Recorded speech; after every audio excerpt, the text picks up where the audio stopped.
bacon, egg and cheese muffin. Can we squeeze any more? So, have you got a preference? Because I'd be happy with that. I'm easy. I'd be happy with it. Or I can bring you another plate and then you can share. For whatever we can share, can't we? I'm sure we'll manage it. We'll freestyle. We know each other well enough to just dive in on this, I reckon. Any sauces?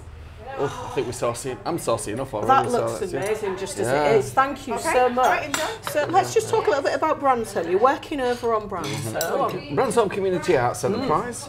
Been, well, basically, the organisation was formed in 2002, and this year is quite a significant one because, well, we realised it's just 50 years since the first people moved into Bransholme.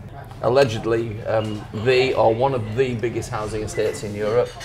And it's a big place. I mean, from our centre to some of the other centres we work in, it's 3.5 miles to get there. So it's, and they're all within the Bransholme. All within the Bransholme area. So we, and it's I think it is big. Yeah. What drew you to working in that particular area of Hull? One is I like the area and I like the people, which is always a good start. Yeah. But also the job was a bit of a change because I was a fairly recent parent.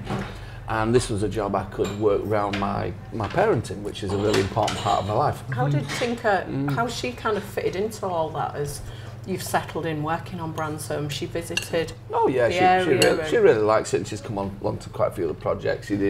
When she was little, she came onto the dance group that we did and joined in that and things, so she really likes it.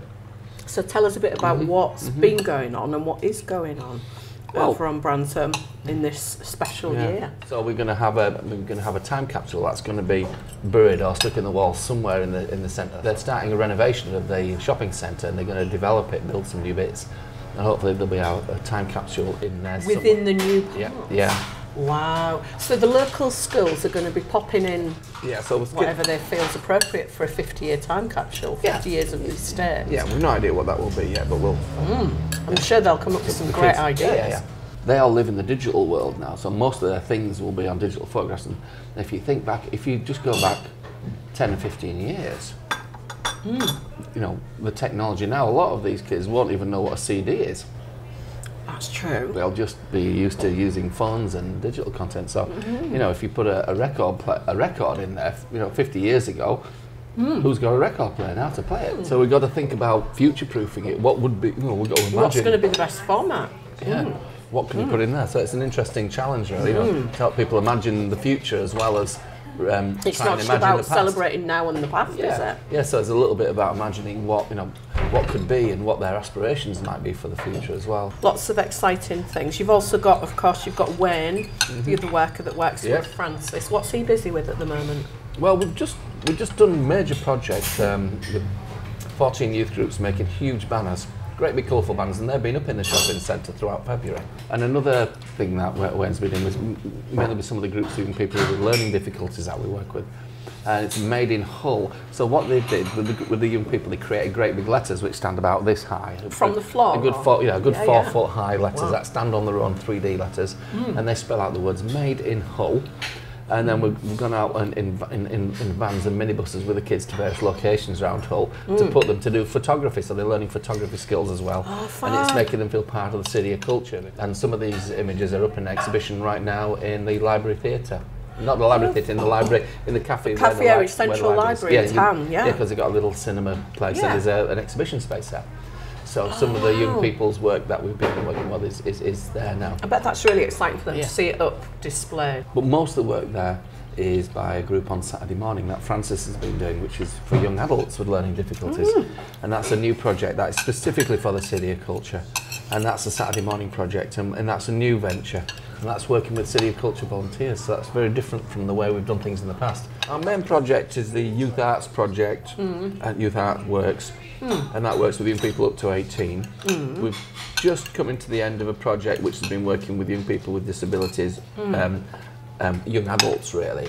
There are quite a lot of good services and clubs like the ones we do. We do 8 a week, 8 different sessions a week for young people with learning difficulties. Wow. But past the 19th birthday, there's very little. They're no longer a young person, I'm guessing. And adult services is managed in a totally different way. And there's a lot of anxiety around because once they get past 19, the support and social life they've been used to and they really need just disappears. Outside of these, they don't have really any social life at all. There are physical and emotional barriers to them leading a normal life. Yes. And so we're looking into ways of making that happen. So that's the Saturday Morning Club is that's for those. Oh, that's really good. So what we're going to do is we'll put all the details below for people to read more about Bransholme Community Arts Enterprise, what's happening, how they can get involved, how they can view the different exhibitions you do. Because it sounds like there's going to be plenty throughout the year that we've not even had chance to touch upon. So we must say thank you to Gina and the staff at Just, because absolutely, hats off. I haven't mentioned this, Chris, on camera, but I mean this is just a real bit of excitement for me, getting a test tube with some loose leaf tea in. That made me natural. Just give me a teapot with tea in it. Faffing around with the test tube, that's not for me. This is Earl Grey though. No, I tell you what, it is the nicest tea I've ever had. It really, really is amazing. It's really fragrant. It does smell lovely. I know what you mean, Yorkshire tea. She did say they did Yorkshire tea as well, but I just wanted to step outside the comfort zone and just go a bit wild. Go a bit highfalutin. A bit highfalutin indeed. So I think we'll wrap it up there, but I hope people will take a little peek below how to find out more about you and your fab work. And thank you so much for spending the time with us. And we'll see you next week. I'm happy to spend more breakfast time like this. This is great.